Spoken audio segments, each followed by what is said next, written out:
Hello and welcome to your Inner Journey weather forecast for the week of November 1st through November 7th, 2021, in which we utilize archetypal astrology to help you understand and navigate the energies and themes that might show up in your psychedelic journeys this week and the psychedelic journeys of your clients. So let's have a look at this week in Archetypal Explorer. So you can see here in Archetypal Explorer this week, we have a Mercury-Pluto square. And that may sound familiar to you because a few weeks back we had a Mercury-Pluto square. That's because Mercury went into retrograde back then and it started moving backwards. Mercury is now moving forwards and has again met that same alignment. Now, with all of these transits, all these astrological alignments, the hope is always that when we encounter these energies in a transit, by the end of the transit, we have kind of dialed them in, learned the lesson, heard what they have to tell us, and reconciled the energy so that we can move forward. And with a Mercury transit like this, in which there's a retrograde, and then we get to experience the transit again, we get that much more time to be with the energy. So you may remember a few weeks back, we spoke about Edward Snowden and Liv Tyler being examples of Mercury-Pluto. They're both born with Mercury-Pluto, Mercury having to do with speech, communication, the message, Pluto having to do with the depth, the deep, powerful instincts and hidden drives within us. And so since the hope is that this energy is getting more dialed in, that we've been able to meet this transit twice, we've been able to spend some time basking in it, learning from it. The hope is that we've come to a point where the deep plutonic energy, which has to do with the lower chakras, the strong creation, sexual energies of life, can now drive our mercurial expression in a way that is more aligned with us, more reconciled, more easy.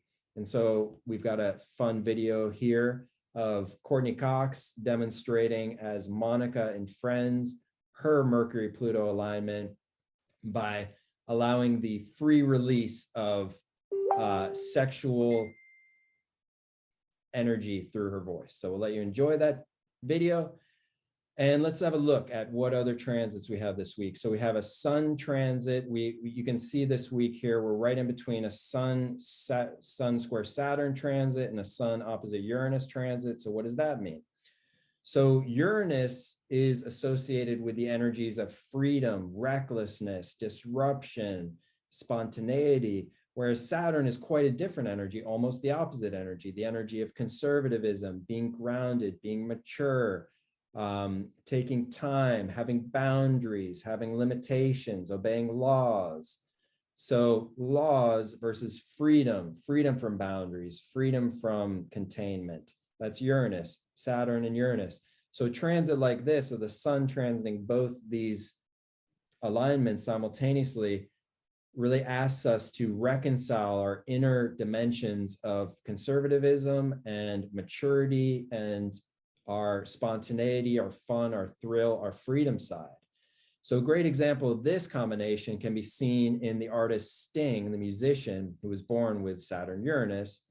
And we can see in the following song and video here that he was born with Saturn-Uranus, and he has a song called Englishman in New York, in which he really captures the feeling here, because the song basically documents his experience as an Englishman, as an immigrant in New York, where he's the odd man out. He's singled out because of his conservative ways. He drinks tea. He's very collected in his mannerisms, whereas he's in New York, which is more kind of free and liberal in its mannerisms. So his kind of collective demeanor, his collected demeanor and Saturnian demeanor in the Uranian atmosphere of New York makes him stand out, makes him kind of unique, makes him different, which is actually a very Uranian thing. So we can see Saturn and Uranus acting together. It's a very beautiful song. It's a great synthesis of these seemingly opposing energies. The chorus is, I'm an alien, I'm a legal alien. So we can even see in that chorus, legal is Saturn, alien is Uranus. He's really trying to reconcile these energies, and he does reconcile these energies. By the end of the song, he brings it to a nice reconciliation, and I'll let you enjoy that yourself by watching the video so that you can find out how that energy gets reconciled. And I hope that you as well are able to navigate this coming week, very dynamic week, by in your own depth experiences, reconciling the different energies inside yourself, the energy of the conservative, mature, grounded one, and the energy of the rebellious, exciting, thrilling one, the Saturn and the Uranus. So thank you so much. I hope you have a wonderful week. If you would like to know how archetypal astrology works and how it can reveal your superpowers, check out the links below. If you'd like to know how these world transits will affect you in a personal way, how they will land in your personal birth chart this week, also check out the links below. So thank you so much. We look forward to seeing you next week, and have a wonderful week of depth and growth and fun and excitement. Thank you.